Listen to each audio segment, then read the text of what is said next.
Alright, so this is SynergyLit's Aptitude for the Arts show. Our goal here is to pretty much just get everyone's creative voice heard, to express ourselves, and to use that in a positive manner, to make changes in our lives and other people's lives. So, as you can see, there are art pieces all around here. These were from Ms. Golik's art classes, the AP art classes. I believe that there are a couple of students here today who have their pieces up. Maya, Diego, Molly. All right.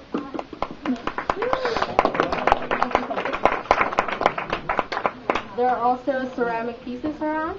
So, those are from the ceramics classes. So today you're going to be hearing music. You're going to be listening to poetry. And also, we're going to have a slideshow later. And you can go around and, just observe and take this all in. Yes? Oh, there's actually photo pictures already out. Oh, yes. And if you look around at the bookshelves, there are also photographs from photo classes. Okay. All right. So first up is Ms. Kimberly Regatta. Oh, yes. Hey, drums. Drums. Oh, that was from the first show. Yeah. It was pretty cool, though. Yeah. Caleb's drum. No, you have to drum again. Hear it again when he comes back. If he comes back, then yes, we will force him to play just for you. Okay. Yeah, special request. Never you do it. Come on. All right. So, first up, reading a poem is Miss Kimberly Regatta.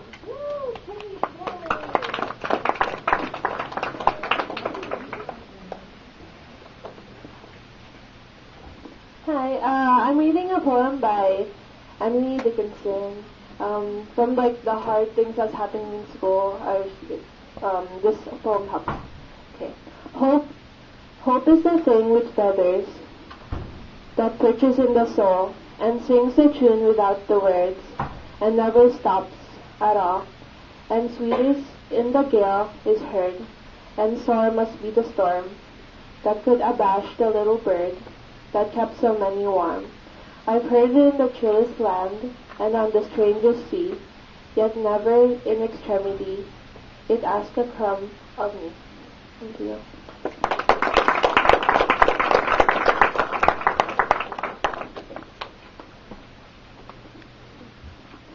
All right, thank you, Mr. Gotcha. So this show is pretty much hosted by SynergyLit, which is Vintage High School's literary journal, arts and literary journal. And so a couple of our members have looked through our archives and picked out some of the best. First up is Amber Smeltzer.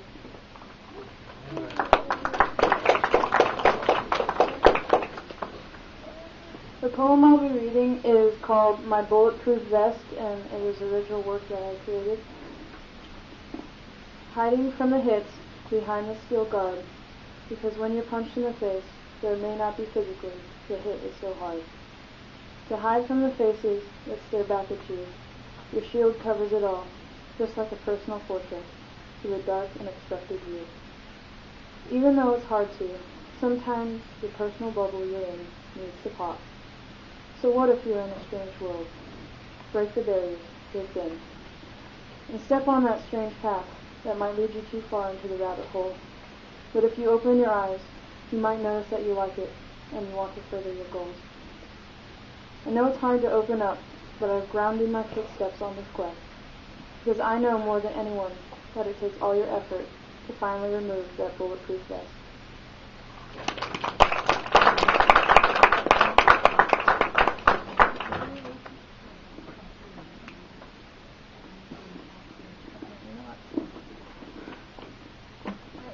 I have a quick announcement that I forgot to make earlier. Alright, so some students from the art classes are, offering services, portrait services. So if you would like to have some of your portraits done, Diego De Haro and Anthony Solano does them. So I believe this work over here is by Anthony, and that